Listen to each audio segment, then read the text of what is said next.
Hello student, welcome to ISR academy. जैसा कि हमने अभी तक देखा हुआ है, हमारे 2 चैप्टर कंप्लीट हो चुके हैं केमिस्ट्री में अप टू CAT लेवल। हमारा देखो सॉलिड स्टेट और सॉल्यूशंस कंप्लीट हो गए हैं। फिजिकल केमिस्ट्री के 2 चैप्टर हम लोगों ने कंप्लीट कर लिए हैं। तो आज हम लोग 3rd चैप्टर स्टार्ट करने जा रहे हैं, विच इज़ आयनिक इक्विलिब्रियम। ठीक है, तो आज हम लोग स्टार्ट कर रहे हैं आयनिक इक्विलिब्रियम,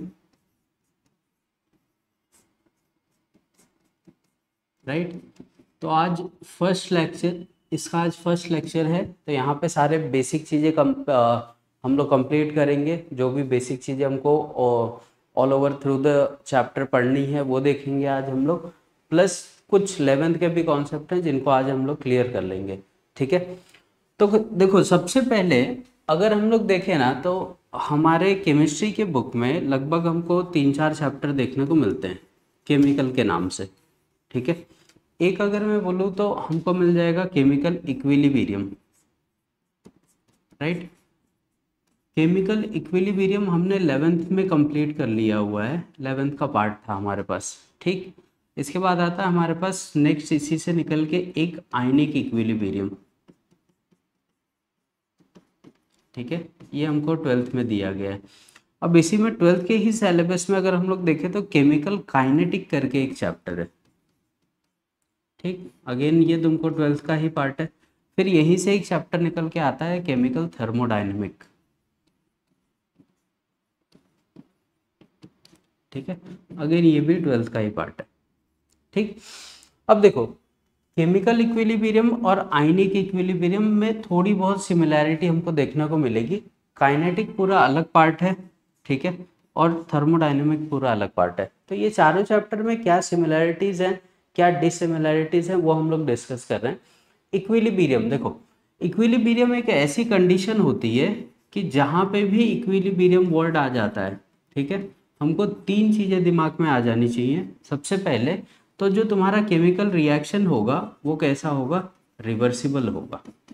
ठीक है, दूसरा वो हमेशा क्लोज कंटेनर में किया जाएगा, मतलब यहाँ पे जो रिएक्शन चलेंगे ना वो क्लोज कंटेनर में होंगी। और थर्ड चीज यहाँ पे क्या है हमारे पास कि रेट ऑफ फॉरवर्ड रिएक्शन जो है वो रेट ऑफ रिवर्स रिएक्शन के क्या होना चाहिए, इक्वल होना चाहिए। ठीक है, कभी भी तुमको केमिकल इक्विलिब्रियम बोला जाए या आयनिक इक्विलिब्रियम बोला जाए, ये दोनों भी कंडीशंस होती हैं। इक्विलिब्रियम बोलते ही मुझे ये 3 कंडीशन क्लियर हो जानी चाहिए। ठीक है, reaction should be reversible, right, container should be close. Container close नहीं होगा तो क्या होगा, बाहर की जो सराउंडिंग की एनर्जीज हैं वो भी रिएक्शन में पार्टिसिपेट करेंगी, जो इक्विलिब्रियम कंडीशन को डिस्टर्ब कर देती हैं। इक्विलिब्रियम होता क्या है कि रेट ऑफ फॉरवर्ड रिएक्शन क्या हो जानी चाहिए, रेट ऑफ रिवर्स रिएक्शन। अब ये दोनों एक दूसरे के इक्वल कब होंगे, जब तुम्हारी रिएक्शन क्या होगी, रिवर्सिबल होगी। रिएक्शन अगर हमारी एक ही डायरेक्शन में जा रही है तो वो कभी रिवर्सिबल हो सकती है क्या, तो आंसर है नहीं। वो सिंगल स्टेप की रिएक्शन होती है, एक ही डायरेक्शन में फॉरवर्ड चलती जाएंगी, रिवर्स नहीं आएंगी। और अगर रिएक्शन रिवर्स नहीं आ रही है तो उस कंडीशन में हम लोग कभी भी इक्विलिब्रियम इस्टेब्लिश नहीं कर सकते, या इक्विलिब्रियम हमको देखने को नहीं मिलेगा। जैसे अगर मैं बोलूँ H2 + Cl2, राइट, चेंज हो रहा है 2HCl में, तो ये सिंगल डायरेक्शन रिएक्शन है, एक ही जगह पे जाते जाएगा, मतलब तुमको लगातार रिएक्टेंट का अमाउंट कम होता जाएगा और प्रोडक्ट का अमाउंट क्या होता जाएगा, बढ़ता जाएगा। ये रिवर्ट नहीं आ सकती। तो अगर मैं बोलूँ कि क्या यहाँ पे इक्विलिब्रियम देखने को मिल सकता है क्या, तो आंसर है नहीं। बट यही रिएक्शन अगर मैं तुमको बोलूँ कि मेरे पास N2 है और +3H2, इसका जब रिएक्शन होता है तो ये लोग 2NH3 मिलके बना देते हैं। ठीक है, अब ये रिएक्शन देख रहे हो, जितना फॉरवर्ड जा रही है उतना ही क्या हो रही है, रिवर्ट आ रही है। यहाँ पे एक कंडीशन ऐसी आ जाएगी कि जितना रिएक्टेंट से प्रोडक्ट बनेगा उतना ही प्रोडक्ट से क्या होने लगेगा, रिएक्टेंट भी बनने लगेगा। मतलब जितना NH3 बन रहा है वो वापस से डिवाइड होके N2 + 3H2 में सेपरेट हो जाएगा। तो जब ये वाला रेट और ये वाला रेट एक दूसरे के इक्वल हो जाएंगे, इसी कंडीशन को हम लोग क्या बोलते हैं, इक्विलिब्रियम। अब आप 4 चैप्टर बनाए क्यों गए, देखो फर्स्ट तुम्हारा जब भी केमिकल इक्विलिब्रियम बोलेगा या आयनिक इक्विलिब्रियम बोलेगा तो वो सीधी सी बात है, रिलेटेबल होंगे रिवर्सिबल रिएक्शन से, राइट। केमिकल काइनेटिक क्या करता है, कभी भी रेट वगैरह में डील करता है, रेट, या अगर किसी रिएक्शन का मैकेनिज्म तुमको जानना है तो वो हमको कौन बताता है, केमिकल काइनेटिक। ठीक है, 4 चैप्टर बनाने का रीज़न मैं बता रहा हूँ कि 4 चैप्टर क्यों बने हुए हैं। ठीक है, थर्मोडाइनमिक क्यों बनाया गया है, थर्मोडाइनमिक कभी भी तुमको रेट मैकेनिज्म के बारे में डील नहीं करता, ये एनर्जी के बारे में तुमको बताएगा, सिर्फ एनर्जी या फिर बोलो हीट कितनी इन्वॉल्व है बिटवीन द रिएक्शन। एक रिएक्शन को करवाने के लिए अब हमको पता है कि सिर्फ 2 ही टाइप के रिएक्शन होते हैं, वेदर वो एक्सोथर्मिक हो सकता है या फिर क्या हो सकता है, एंडोथर्मिक हो सकता है। क्लियर है। अब उस रिएक्शन में कितनी एनर्जी इन्वॉल्व हो रही है, रिलीज हो रही है, इन सब का अगर डिटेल चाहिए तो हम लोग थर्मोडाइनमिक्स पढ़ते हैं। ठीक, रेट मैकेनिज्म जानना है तो काइनेटिक्स पढ़ते हैं। क्लियर है। अब इक्विलिब्रियम और आयनिक इक्विलिब्रियम में क्या फ़र्क है, ये वाला चैप्टर हम लोग केमिकल इक्विलिब्रियम 11th में कवर कर चुके हैं, आयनिक इक्विलिब्रियम हमको 12th में देखना है। ठीक है, तो इनका डिफरेंस मैं बताता हूँ कि ये क्या चीज़ें होते हैं, डिटेल में देखते हैं ये सारी चीज़ें, फिर आगे धीरे धीरे चैप्टर में प्रोसीड करेंगे। ठीक है, नेक्स्ट देखो, अब मैंने क्या बोला कि हमारे पास 2 टाइप के इक्विलिब्रियम हो सकते हैं, वेदर वो क्या हो सकता है, केमिकल इक्विलिब्रियम हो सकता है या फिर क्या हो सकता है, आयनिक इक्विलिब्रियम।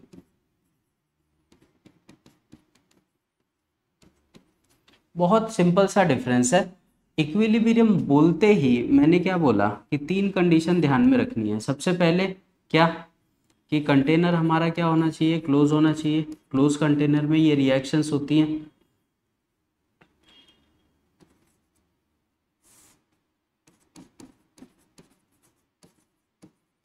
नेक्स्ट मैंने क्या बोला कि यहाँ पे फॉरवर्ड रेट जो होगा वो रिवर्स रेट के क्या होना चाहिए, इक्वल होना चाहिए। थर्ड रिएक्शन क्या, रिएक्शन जब रिवर्सिबल होगी तभी तो हम लोग फॉरवर्ड और रिवर्स रेट देख सकते हैं। ठीक है, अगर रिएक्शन रिवर्सिबल ही नहीं तो क्या फॉरवर्ड और रिवर्स रेट देख सकते हैं क्या, अगर सिंगल स्टेप की रिएक्शन है, सिंगल डायरेक्शन रिएक्शन है, तो उस रिएक्शन में हमको क्या देखने को मिलेगा, सिर्फ एक ही स्टेप फॉरवर्ड रेट ही देखने को मिलेगा। क्लियर है। अब दोनों में डिफरेंस क्या देखो, केमिकल इक्विलिब्रियम और आयनिक में। केमिकल इक्विलिब्रियम क्या है, सपोज करो जैसे मैंने अभी रिएक्शन लिखा हुआ था एक N2+3H2, राइट, चेंज हो रहा है 2NH3 में। क्लियर है, ये कोई रिएक्शन है जो किसी क्लोज कंटेनर में चल रही है।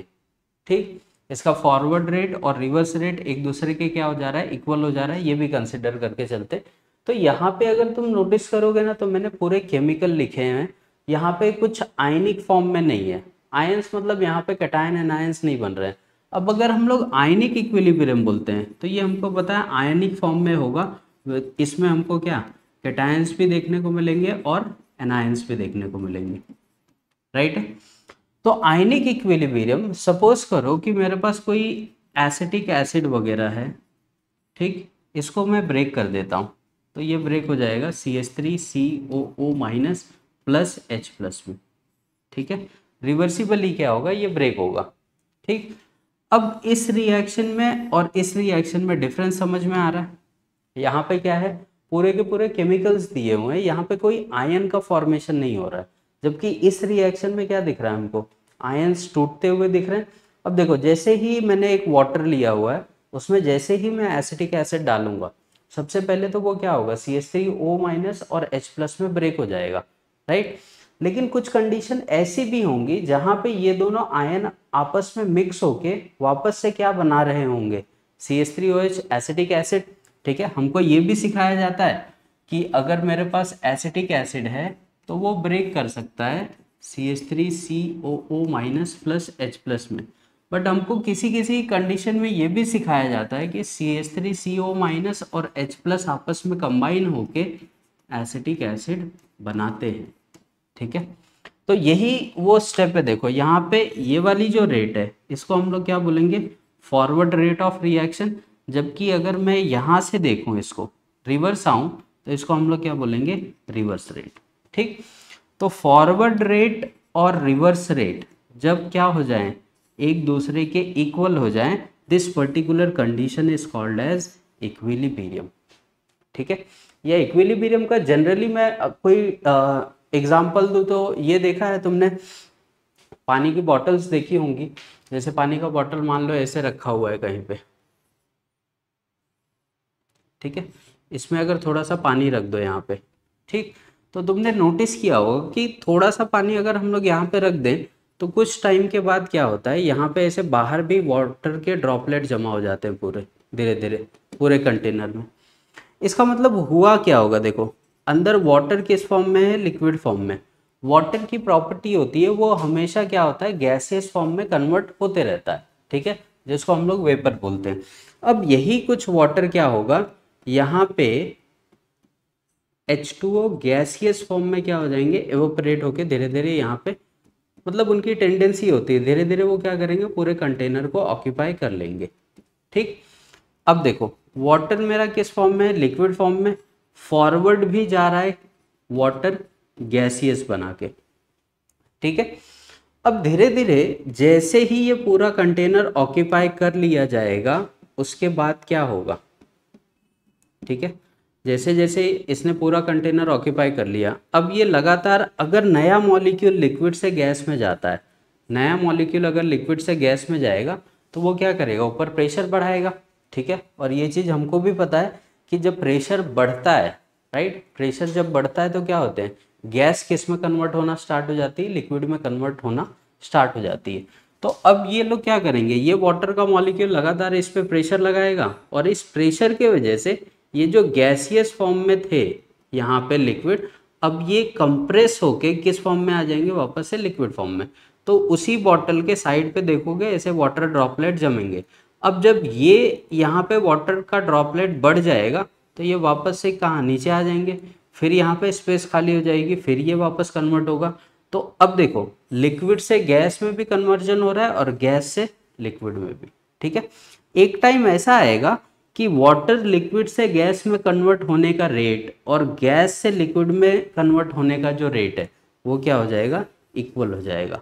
इसी फेनोमेना को हम लोग क्या बोलेंगे, इक्विलिब्रियम बोलेंगे।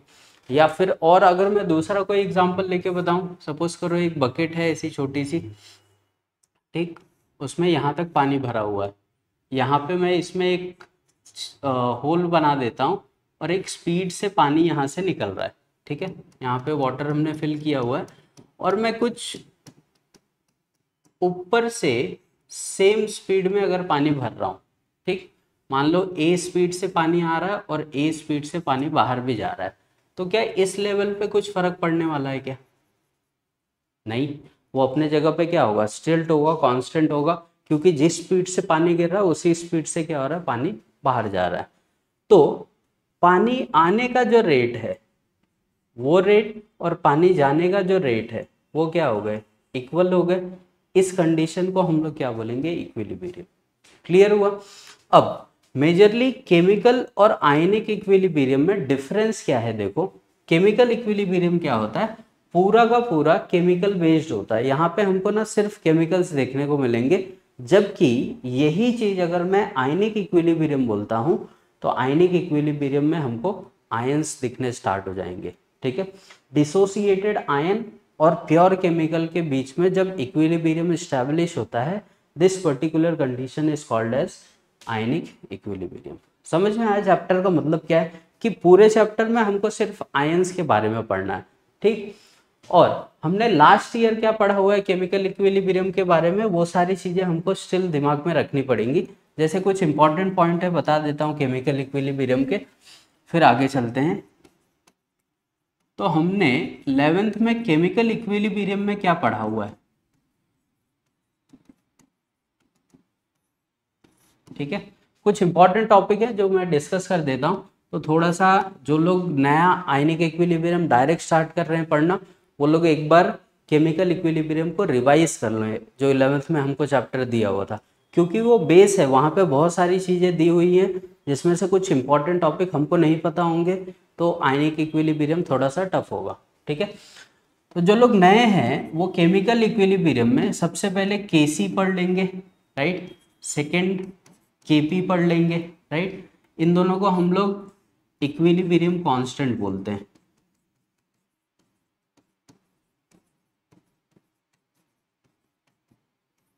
ठीक है।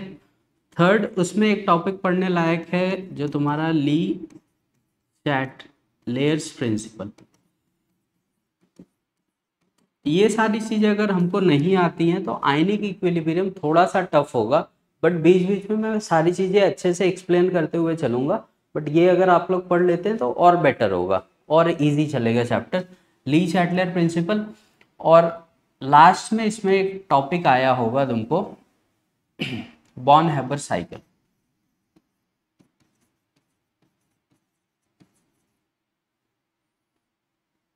हैबर साइकिल बोलते हैं इसको बेसिकली हम लोग,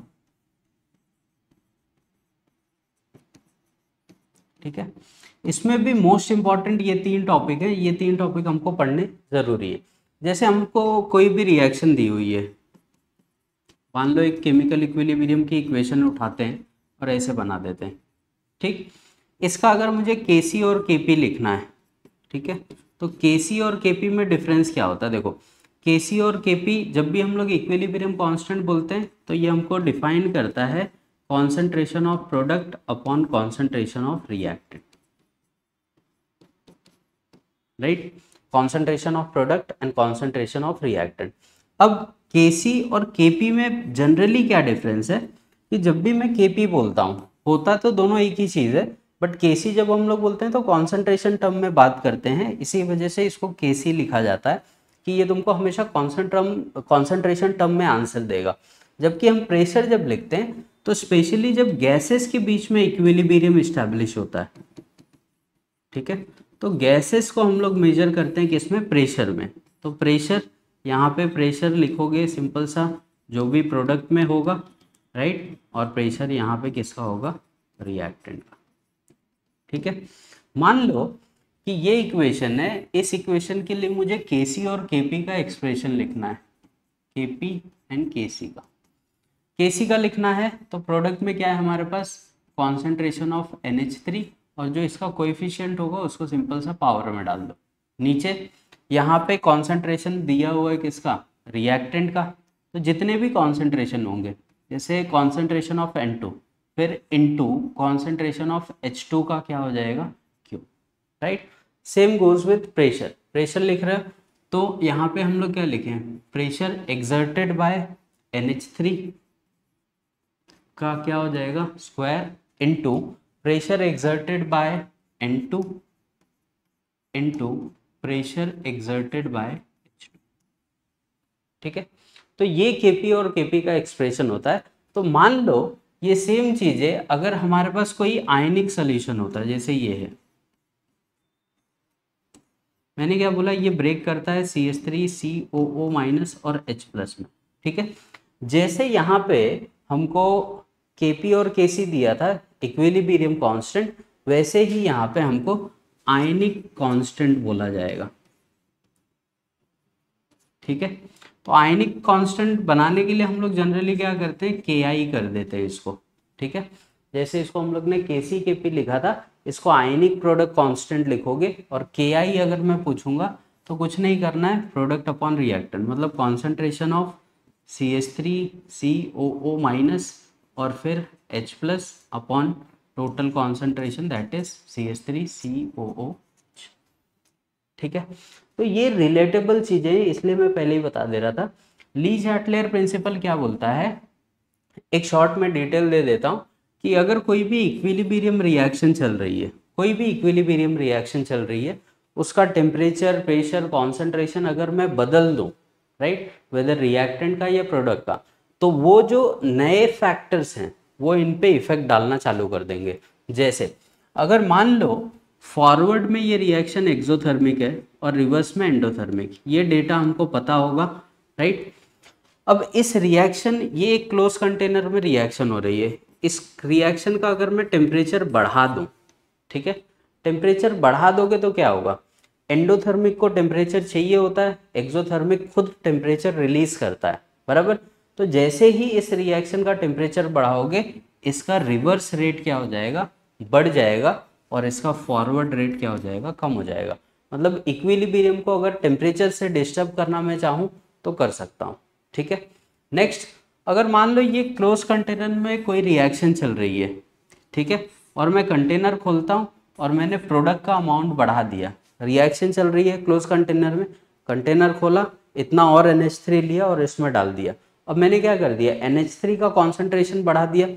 इसका अगर कॉन्सेंट्रेशन बढ़ गया तो ये रिएक्शन इक्विलिब्रियम स्टैब्लिश करने के लिए फिर से क्या कर देगी, रिवर्स रेट को बढ़ा देगी, ताकि इजीली वापस से इक्विलिब्रियम क्या हो सके, स्टेबलाइज हो सके, राइट। अगर तुमने प्रोडक्ट का अमाउंट बढ़ाया तो रिवर्स रेट बढ़ जाएगी, अगर गलती से रिएक्टेंट का अमाउंट बढ़ा देते हो तो कौन सा रेट बढ़ जाएगा, फॉरवर्ड रेट भी क्या हो जाएगा, इंक्रीज हो जाएगा, ठीक है। तो बोलने का ये मतलब है, जैसे कॉन्सेंट्रेशन हो गया, प्रेशर हो गया, वॉल्यूम हो गया, टेम्परेचर हो गया, ये ऐसे फैक्टर्स हैं जो एक चलते हुए इस्टेब्लिश इक्विलिब्रियम को भी क्या कर सकते हैं, डिस्टर्ब कर सकते हैं। तो ये तो हो गया हमारे केमिकल इक्विलिब्रियम के बाद प्रीवियस, ये हमारे प्रीवियस स्टैंडर्ड में आ चुका है, 11th में तुमने ऑलरेडी पढ़ चुका है। तो हम लोग स्टार्ट करते हैं आयनिक इक्विलिब्रियम।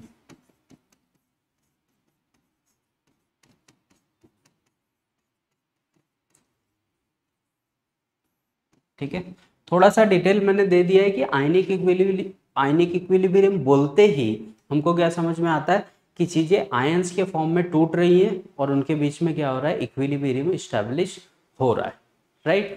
अब देखो, अब इन सब चीज़ों की शुरुआत हुई कहाँ से, आयनिक इक्विलिब्रियम स्टार्ट कहाँ से हुआ, ठीक है। तो तुमने एक एक्सपेरिमेंट पढ़ा होगा ऐसे, राइट। ये एक्सपेरिमेंट तुमने बहुत बार देखा होगा अपने टेक्स्ट बुक में, 8th 9th में ही देखते आ रहे हो। अगर मैं यहाँ पे NaCl डाल दूँ, ठीक है, तो देखा होगा ये प्लस है, ये नेगेटिव, ये भी डिसोसिएट होता है पॉजिटिव नेगेटिव फॉर्म में। अब हमको पता है Na+ ट्रैवल करने लगेगा Cl- की तरफ, Cl- ट्रैवल करने लगेगा पॉजिटिव चार्ज की तरफ, जिसको हम लोग जनरली एनोड और कैथोड भी नाम देते हैं, ठीक है। तो इस एक्सपेरिमेंट का नाम पता है किसी को कि ये एक्सपेरिमेंट कौन सा है, इसको क्या बोलते हैं हम लोग, या किसने इसको डिस्कवर किया हुआ है? तो यहाँ से निकल के आता है कि इस एक्सपेरिमेंट को हम लोग क्या बोलते हैं, इलेक्ट्रोलिसिस, ठीक है। इसी से मिलता जुलता एक वर्ड हमारे पास होता है हाइड्रोलिसिस। किसी लिसिस मतलब क्या होता है, किसी भी चीज की ब्रेकिंग, बराबर। लिसिस मतलब क्या होता है, किसी चीज को ब्रेक कर देना। इलेक्ट्रिसिटी की मदद से तोड़ रहे हो किसी चीज को तो उसको हम लोग इलेक्ट्रोलिसिस बोलते हैं। वाटर की हेल्प से किसी चीज को अगर हम लोग ब्रेक कर रहे हैं तो उसको हम लोग हाइड्रोलिसिस बोलते हैं, ठीक है। वाटर में कोई चीज डालते हो, जब वो क्या होती है, डिसॉल्व हो जाती है, बराबर। तो डिसॉल्व होने के बाद उस चीज को हम लोग क्या बोलेंगे, या उस पर्टिकुलर प्रोसेस को क्या बोलोगे, हाइड्रोलिसिस। यहाँ पे मैं इलेक्ट्रिसिटी का यूज कर रहा हूँ, इस वजह से इसको हम लोग इलेक्ट्रोलिसिस बोलते हैं। तो इलेक्ट्रोलिसिस का जो एक्सपेरिमेंट है, ये नाम तुमने सुना होगा, माइकल फैराडे, ठीक है, इसने डिस्कवर किया हुआ है। अब इसने जब इलेक्ट्रोलिसिस का डिस्कवरी किया तो यहाँ से बहुत चीज़ें एडवांस होने लग गई, क्योंकि इस एक्सपेरिमेंट के पहले लोगों को सिर्फ ये पता था कि हम लोग खाली सॉलिड जो चीज़ें होती हैं उसमें से इलेक्ट्रिसिटी को कंडक्ट कर सकते हैं, ठीक है। सॉलिड वाली चीज़ों में से इलेक्ट्रिसिटी को कंडक्ट किया जा सकता है। बट माइकल फैराडे ने इलेक्ट्रोलिसिस का एक्सपेरिमेंट लाके ये प्रूफ कर दिया कि जो लिक्विड वगैरह होती है उसमें से भी हम लोग इलेक्ट्रिसिटी को कंडक्ट कर सकते हैं, राइट। अगर कोई लिक्विड है तो उसमें से भी इलेक्ट्रिसिटी को पास करवाया जा सकता है, ठीक है। इसने एक ऐसा स्टेटमेंट दिया कि हम लिक्विड में से इलेक्ट्रिसिटी को पास करवा सकते हैं, लेके जा सकते हैं, ट्रैवल करवा सकते हैं। तो अब क्वेश्चन ये उठने लग गया कि क्या सारे लिक्विड में से भी हम लोग इलेक्ट्रिसिटी पास करवा सकते हैं, क्या सारे लिक्विड में इलेक्ट्रिसिटी पास होगी? तो आंसर, अब वहाँ पे माइकल फैराडे कंफ्यूज हो गया और उसने क्या किया, बहुत सारे लिक्विड को लिया और उसने रिसर्च चालू कर दी, ठीक है। तो इसको भी कंफ्यूजिंग रिजल्ट मिले, कुछ लिक्विड इलेक्ट्रिसिटी को बहुत तेजी से पास करते हैं, कुछ नहीं पास करते हैं, या कुछ बहुत वीकली पास करते हैं। जैसे अगर मान लो एक वायर है हमारे पास, ठीक है, ए से बी, यहाँ से अगर मैं 10 वोल्ट पास करूँ और यहाँ पे मुझे 8 वोल्ट या 9 वोल्ट का आउटपुट मिलता है, तो इस चीज़ को हम लोग क्या बोल देते हैं, गुड कंडक्टर बोल देते हैं, ठीक है। मान लो एक वायर है ए से बी, यहाँ से मैंने 10 वोल्ट पास किया, यहाँ पे मेरे को 4 वोल्ट या 5 वोल्ट ही मिल रहा है। ऐसे कंडीशन में हम लोग इसको क्या बोलते हैं, बैड कंडक्टर बोल देते हैं। या मान लो एक वायर हमने लिया हुआ है ए से बी तक, ठीक है, यहाँ से 10 वोल्ट पास किया, यहाँ पे हमको 0 वोल्ट मिल रहा है, ऐसे कंडीशन में इसको हम लोग क्या बोल देते हैं, इंसुलेटर बोलते हैं। ठीक है, तो जैसे सॉलिड बिहेव करता है वैसे ही लिक्विड भी बिहेव करता है, राइट। ठीक, जैसे सॉलिड बिहेव कर रहा है वैसे ही लिक्विड भी बिहेव करेगा, राइट। तो माइकल फैराडे ने अपने रिसर्च में ये देखा कि कुछ लिक्विड बहुत तेजी से इलेक्ट्रिसिटी को कंडक्ट करते हैं, कुछ बहुत स्लो कर रहे हैं या कुछ नहीं कर रहे हैं, ठीक है। तो इसको जब बाकी के साइंटिस्ट लोगों ने पूछा कि क्या सारे लिक्विड इलेक्ट्रिसिटी को कंडक्ट करेंगे क्या, तो इसने आंसर दिया कि नहीं, सारे लिक्विड इलेक्ट्रिसिटी को कंडक्ट नहीं करेंगे, डिपेंड्स। ठीक, तो माइकल फैराडे ने उनको नाम दे दिए, लिक्विड को इसने क्लासिफाई करना चालू किया। सबसे पहले इसने बोला जो लिक्विड इलेक्ट्रिसिटी को पास करता है वो क्या हो जाएगा, इलेक्ट्रोलाइट। ठीक है, ऐसे लिक्विड जो इलेक्ट्रिसिटी को कंडक्ट करेंगे उनको हम लोग क्या बोलेंगे, इलेक्ट्रोलाइट। जो कंडक्ट नहीं करेंगे उनको हम लोग क्या बोल देंगे, नॉन इलेक्ट्रोलाइट। ठीक है, अब लिक्विड इलेक्ट्रिसिटी कंडक्ट करता कैसे है, बराबर, लिक्विड इलेक्ट्रिसिटी कंडक्ट करता कैसे है, ये क्वेश्चन निकल के आता है। तो लिक्विड देखो, जनरली अगर हम लोग NaCl का सोल्यूशन बनाते हैं तो हमको पता है कि Na+ और Cl- के आयंस फॉर्म होते हैं, और इन आयन के फॉर्मेशन की वजह से वो इलेक्ट्रिसिटी को कंडक्ट कर सकता है। बट कुछ ऐसे, मान लो कार्बन नॉन पोलर जिसको हम लोग बोलते हैं, नॉन पोलर सॉल्वेंट है, तो हमको पता है कार्बन का जब मॉलिक्यूल ब्रेक होता है तो उस पर चार्जेस कभी भी नहीं बनते हैं। इन शॉर्ट इसको हम लोग बोल सकते हैं, जैसे हम लोग ऑर्गेनिक में बोलते हैं ना, पोलर सॉल्वेंट या फिर नॉन पोलर चीजें। नॉन पोलर इलेक्ट्रिसिटी कंडक्ट नहीं करता बट पोलर इलेक्ट्रिसिटी को कंडक्ट करता है, उसी चीज को इसने नाम दिया इलेक्ट्रोलाइट्स एंड नॉन इलेक्ट्रोलाइट्स। तो तुम अगर चाहो तो ऐसे लिख भी सकते हो कि पोलर चीज़ों को हम लोग एक तरह से इलेक्ट्रोलाइट बोल सकते हैं और नॉन पोलर चीज़ों को एक तरह से हम लोग नॉन इलेक्ट्रोलाइट बोल सकते हैं। पोलर चीज़ें क्या करती हैं, आयंस का फॉर्मेशन करेंगे, और नॉन पोलर ये आयंस में डिसोसिएट कभी भी नहीं होंगे, मतलब तुमको इसमें एनायन और कैटायन कभी भी देखने को नहीं मिलेगा। ठीक है, समझ में आया। तो अब मुझे बताओ कि ये जो चैप्टर है वो इलेक्ट्रोलाइट में डील करेगा या नॉन इलेक्ट्रोलाइट में। ठीक, मैंने स्टार्टिंग में क्या बोला कि ये चैप्टर आयंस में डील करता है, ठीक है, तो ये इलेक्ट्रोलाइटिक सॉल्यूशन में डील करते हैं, नॉन इलेक्ट्रोलाइट से इनका कोई भी लेना देना नहीं होगा। ठीक है, इस चैप्टर में हमको नॉन इलेक्ट्रोलाइट्स के बारे में पढ़ना ही नहीं है। क्यों, नॉन इलेक्ट्रोलाइट्स अगर ब्रेक ही नहीं होगा तो हम लोग कैसे देखेंगे कि कितने आयन बन रहे हैं कितने नहीं बन रहे हैं। तो ये प्योरली जो चैप्टर है वो सिर्फ किस में डील करता है, इलेक्ट्रोलाइट में। नेक्स्ट अगर मैं बताऊं तो जो, अब देखो सोल्यूशन जो है, राइट, सोल्यूशन दो टाइप के हो गए अब तुम्हारे पास, वेदर वो क्या हो सकते हैं, इलेक्ट्रोलाइट हो सकता है या फिर क्या हो सकता है, नॉन इलेक्ट्रोलाइट। ठीक, मैंने बोला कि ये चीज़ हमारे काम की नहीं है, ये हमको पढ़ना भी नहीं है। जैसे सॉलिड स्टेट में हमने देखा था ना, क्रिस्टलाइन सॉलिड और एमॉर्फस सॉलिड। एमॉर्फस अपने काम का नहीं होता है क्योंकि वो सॉलिड की प्रॉपर्टीज़ को फॉलो नहीं करता, वैसे ही यहाँ पे। अब इलेक्ट्रोलाइट, इलेक्ट्रोलाइट का पहला मतलब क्या हो जाता है कि ये क्या देते हैं हमको, आयन का फॉर्मेशन देंगे। इनको हम लोग और क्या बोल सकते हैं, पोलार बोल सकते हैं, पोलार मॉलिक्यूल्स बोल सकते हो इन शॉर्ट। दूसरा इनको क्या बोल सकते हो, गुड कंडक्टर ऑफ इलेक्ट्रिसिटी। ठीक, जबकि अगर नॉन इलेक्ट्रोलाइट बोलना है तो हम लोग क्या बोल सकते हैं, इसी के तीनों जो पॉइंट है वो अपोजिट फॉर्म में यहाँ पे हम लोग लिख सकते हैं। ठीक, नॉन इलेक्ट्रोलाइट से कोई लेना देना नहीं है। बट एक चीज़ देखो, ये जो इलेक्ट्रोलाइट हमने बनाए हुए हैं ये फर्दर दो पार्ट में डिवाइड हो जाते हैं।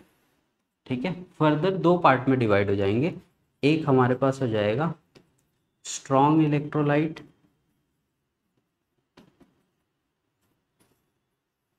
और दूसरे हो जाएंगे अपने पास वीक इलेक्ट्रोलाइट।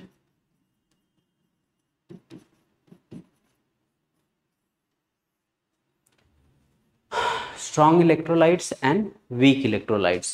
डिफरेंस क्या है यहाँ पे स्ट्रॉन्ग और वीक में, राइट। मान लो कि जैसे एक सोल्यूशन है हमारे पास,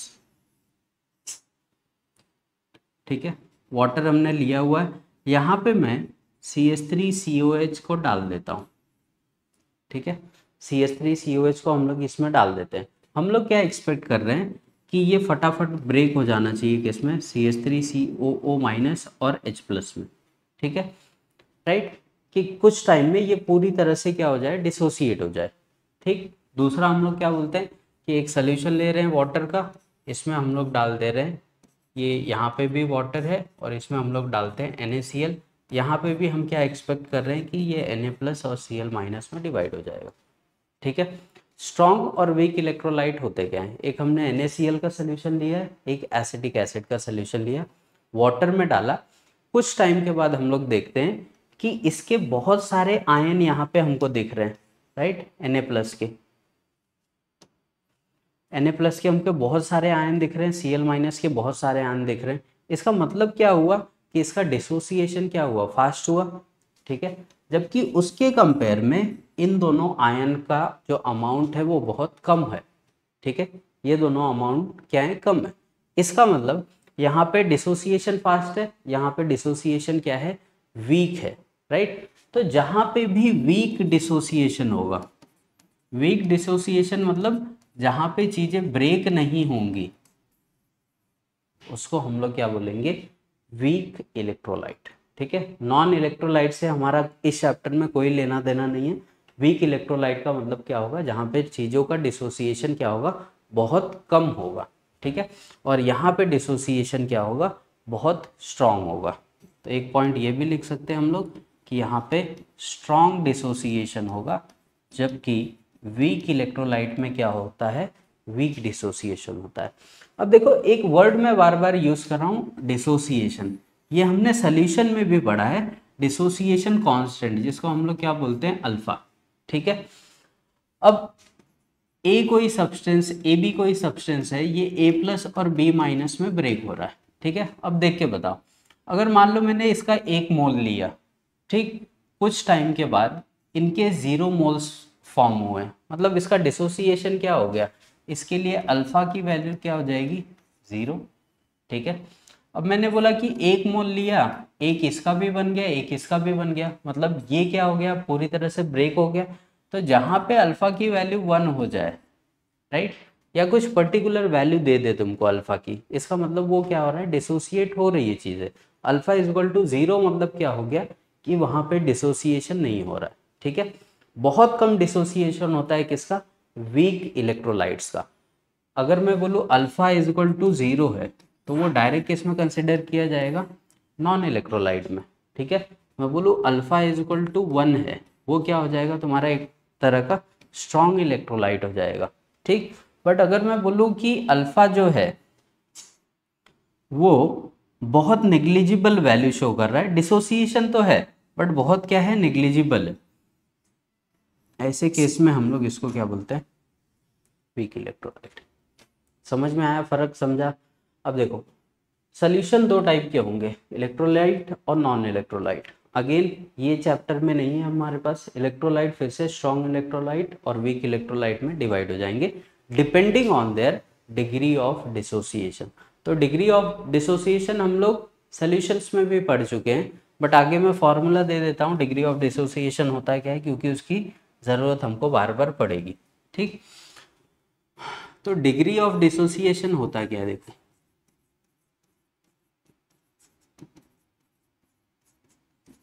डिग्री ऑफ डिसोसिएशन को ही हम लोग अल्फा से रिप्रेजेंट करते हैं। इसका फॉर्मूला होता है number of dissociated mole upon total moles, ठीक है। तुमने कितने मोल सोल्यूशन में डाले, कितने उसमें से ब्रेक हुए, ठीक है, उनका जो रेशो है उसी को हम लोग क्या बोलते हैं, डिग्री ऑफ डिसोसिएशन। अगर गलती से पूछ लेता है कि परसेंटेज डिसोसिएशन बताओ, तो हम लोग क्या कर देंगे, अल्फा इंटू जो भी हमारे पास अल्फ़ा की वैल्यू है उसको 100 कर दें। तो पहले इसके लिए तुमको डिग्री ऑफ डिसोसिएशन निकालना पड़ेगा, फिर जो भी डिसोसिएशन का वैल्यू होगा वो ये हो जाएगा। ठीक है, डिसोसिएशन अगर 1 हो गया तो वो चीज़ हमेशा क्या होगी, स्ट्रॉन्ग इलेक्ट्रोलाइट। ठीक, अल्फ़ा की वैल्यू अगर मैं 0 दे दूं तो ये क्या हो जाएगा तुम्हारा, नॉन इलेक्ट्रोलाइट।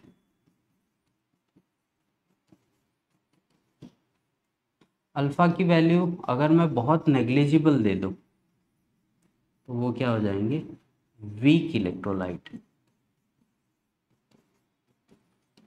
ठीक है, तो इस चैप्टर में देखो सबसे पहले तो हमको नॉन इलेक्ट्रोलाइट के बारे में कुछ नहीं देखना है, राइट है। नेक्स्ट, स्ट्रॉन्ग इलेक्ट्रोलाइट भी हमको पता है कि पूरा का पूरा डिसोसिएशन हो चुका है, राइट। चीज़ें जितनी मैंने डाली थी उतना मुझे एक्सपेक्टेड है कि वो डिसोसिएशन हो चुका है, तो उस पर मुझे रिसर्च करके कोई मतलब नहीं है, राइट। तो इस चैप्टर में ये जो स्ट्रॉन्ग इलेक्ट्रोलाइट्स हैं इनका भी कोई काम देखने को नहीं मिलेगा। तो पूरा का पूरा चैप्टर डिपेंड है किस पे, वीक इलेक्ट्रोलाइट पे। वीक इलेक्ट्रोलाइट पे क्यों, कि कितना हमने डाला, कितनी चीज़ें डिसोसिएट हो रही हैं, कितना बचा हुआ है, राइट, कितना पार्ट डिसोसिएशन में इन्वॉल्व है, राइट। ये सारी चीज़ें हमको पूरे चैप्टर में ओवरऑल कैलकुलेट करनी है। तो ये चैप्टर, मेरे बोलने का इनडायरेक्टली मतलब है कि इस चैप्टर में हम लोग सिर्फ किसके बारे में पढ़ते हैं, वीक इलेक्ट्रोलाइट्स के बारे में बात करेंगे। ठीक है, क्लियर हुआ चैप्टर का कॉन्सेप्ट क्या है, कि क्या करना है इसमें, कैसे कैसे क्वेश्चंस मिलेंगे, राइट। तो मैक्सिमम अपने को मिलके डिसोसिएशन वगैरह पे चीज़ें निकालनी है, प्लस 11th वाला जो पार्ट था, जैसे कि मैंने बताया केसी, केपी, ली चैटलेयर प्रिंसिपल, ये भी अपने को पता होने चाहिए। ठीक है, क्योंकि इक्विलिब्रियम है, केमिकल हो या आयनिक हो, कहीं ना कहीं वो चीज़ें क्या होंगी, रिलेटेबल होंगी और बार बार हमको नेक्स्ट स्टेप में देखने को मिलेंगी। क्लियर है।